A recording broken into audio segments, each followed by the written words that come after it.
So what's up? Bringing you another vlog. We're on a roll, 3 for 3, and today is Friday the 13th. So I recorded the last little voiceover or talk on Friday, but it was at like 1 in the morning.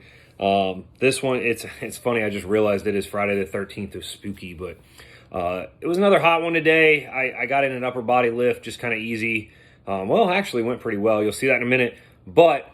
Something I want to talk about because it's been so hot, and I know we're kind of starting to wind down, but it doesn't remove its importance, and that is hydration. Get you a larger water bottle. This is a 48-ounce Nalgene.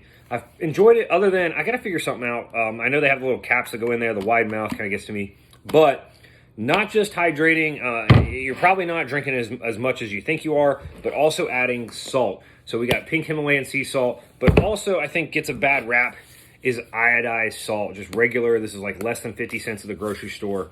Iodized salt is one of the primary places in your diet that you get iodine.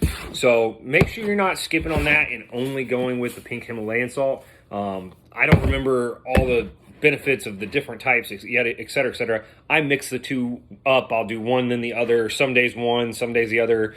Alternate, yada, yada. I add about a pinch to this thing. You know, make sure I know it's going to be, I'll be out and about in the heat all day. I make sure I salt my food a little bit more, but don't be scared of salt. I do know that like when people are scared of salt because of high blood pressure, dropping your salt intake completely out only drops your blood pressure like 2 or 3 millimeters mercury. It's very small of a drop. So maybe obviously consult your doctor. You're probably going to get more of an improvement from dropping body weight for your blood pressure or just being healthier and more active in general. So don't just think, oh, salt is bad. Salt is something you absolutely need, especially if you're an active person. So getting into today's lift, no throwing today. I decided to give my body a break. My back, I woke up with a little tweak in my mid-back. It happens. So I laid on a heat pad for a little bit today. But plan is tomorrow morning to get a pretty big throwing practice in. So I didn't want to take away from it today. And I think we're going to have maybe about 2 more training days after tomorrow. So 2 training days and 2 throwing days left. We'll do throwing and lifting on both those. So I'll maybe throw that whole weekend together. I've got some ideas from already the comments on some of these other videos as well. People sending me some personal comments. So thank you. Please keep commenting below. We'll get into today's lift. Like I said, really an upper body pump. I'll still voice over the training, mostly because I have to take away the copyrighted music. Yeah, I got to figure something out. I'm doing this all on the iPhone, so I'm trying to figure out some ways to learn and what to do and how to edit this stuff. So if you got any ideas, suggestions, leave them in the comments below. And yeah, let's get into the training. What up, Becca? Showing off her swollenness. Anyway, so today, no real script to today. Just do a little bit of everything. Started off with things like 4 sets of 5 pull-ups. I wasn't sure what I was going to do. Kind of just an upper body pump sesh, but...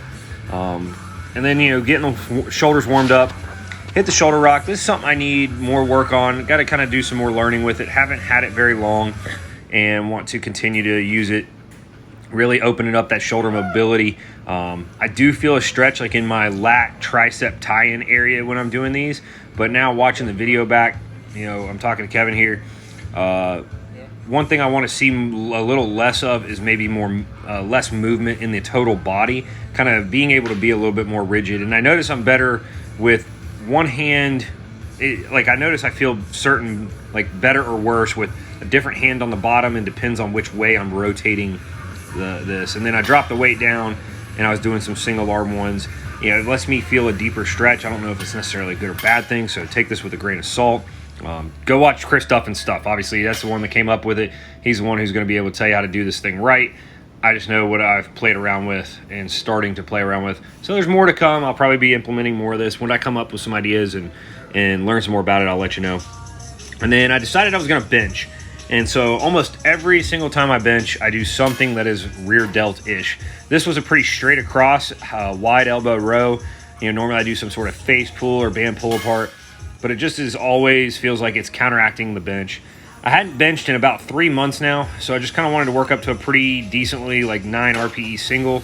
And this is pretty funny. I'm getting ready to get set up, and I get B lands on my leg. You see me kick my legs. I'm like, oh God, it's a B.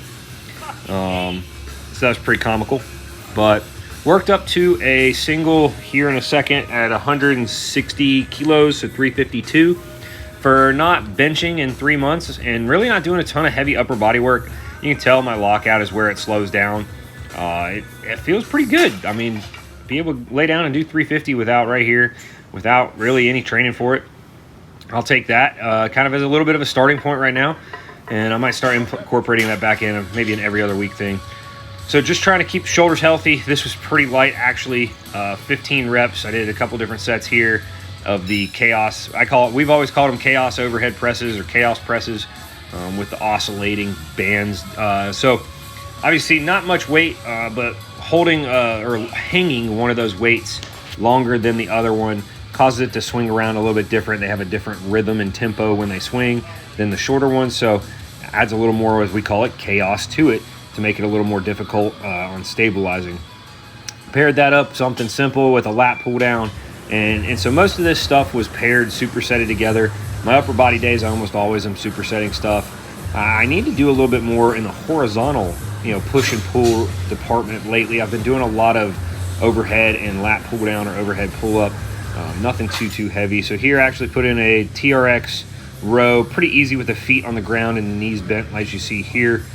Just getting the body moving, not trying to get anything too sore or beat up a week out. As you can see, Kevin jumps right in the way, but that's all right. That's what the gym people are there for, get in the way, right? Especially when you're filming. And finished up with little arms, TRX triceps and some fat bell curls. So that was it today. Short and sweet, a little bit upper body pump. Just giving you a mix of what I do on some days, and hope you guys enjoy it. It shows you I'm trying to be a little bit more transparent with the training, and hey, it's really nothing special on the upper body stuff specifically. So right now, it's a transition phase as I'm just trying not to get beat up leading into Worlds next week. So we're a week out. So now it's time to lock everything in. And of course, got to work on the gun show.